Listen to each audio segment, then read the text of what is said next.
Here's another question. Parent reports that her child is using her cell phone, talking to a friend instead of doing remote learning. Oh my goodness, are you in my house right now? Parent reports that her child is using her cell phone, talking to a friend instead of doing remote learning and instead of sleeping.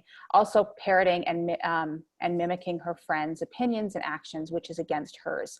Trying to implement where the child earns time to use a phone, but when the parent is upset, she takes away the device and then ends up getting angry at each other and the child for not doing remote learning.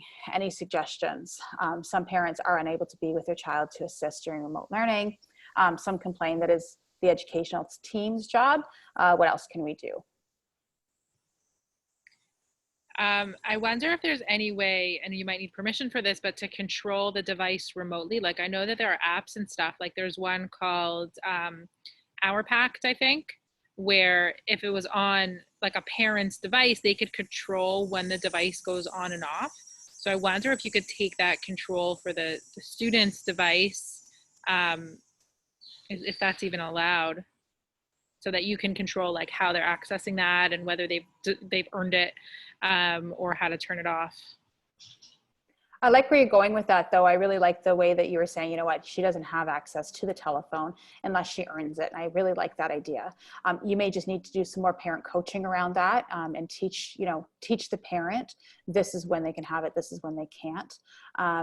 I was joking around about my household, but my daughter is using the iPad for learning, but she also has a kids messenger app on there, and she'll be learning, and kids will call and she'll answer the phone call. Now, obviously competing motivators, right? So, how many times have we been doing work and, an email comes in or a text message comes in from a friend? What do? I'm trying to do double things, right? Now I hope that I have a bit more discipline to be able to go back to work, but being honest, it doesn't always happen, right? There's certain days that we don't get things done because we're texting or we're doing this or we're doing that, especially if you're working remotely. So I do get where the child's coming from. I definitely get where the mother's coming from. Now, if she doesn't need her cell phone to do work, like if she's using an iPad or she's using a computer to do work, my suggestion is that the cell phone goes away somewhere. So maybe it goes in a box, maybe it goes in her mother's purse, it goes somewhere where she just can't have access to the telephone. If that's a possibility, you may want to do some kind of routine with her, like, okay, cell phone, goodbye, it's going to sleep right now. I don't know the functioning level of a kid, but going to sleep right now, goodbye cell phone, done, it's done. Or you may want to give her a schedule of, here's your schedule for the day. Look down here at 6 o'clock or at 4 o'clock or whatever time it is. That's when it's cell phone time, not before that. I've had other parents I work with cut the Wi-Fi, and the Wi-Fi comes on. But there's a way to disable the Wi-Fi on a phone versus disable the Wi-Fi in the whole house so that parents can still work, but the phone doesn't work. I'm not sure how to do that. But parents could disable Wi-Fi on that device until 4 o'clock or until a certain time. So that might help as well. Feel free to chime in and give more information. Go ahead, Shira. I wonder if what you're saying is that you're using the phone as a reinforcement, but then the parent takes away the phone and then you don't have access to use that as reinforcement anymore. I wonder if that's the question. So let us know. Because that solution might be maybe some more parent training for the parent, or maybe calling it parent training they might not be willing to do that.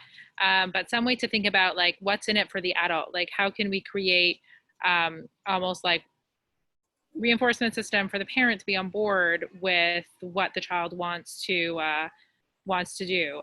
Like we've been dabbling in some of this ACT stuff where like you can really get the parent on board with some of their goals, because if the parent can say like, yeah, I want my child to be learning, what's contradicting that is saying, well, it's not my job to teach. So maybe you can kind of use some of these like parent training methods to get the parent more on board with the actions and the behaviors that will bring them closer to their values, which if it is their value for the child to be in some sort of remote learning experience, and help them see how their actions are, moving them further away from their goals versus closer to their goals. So it might be like a parent training thing.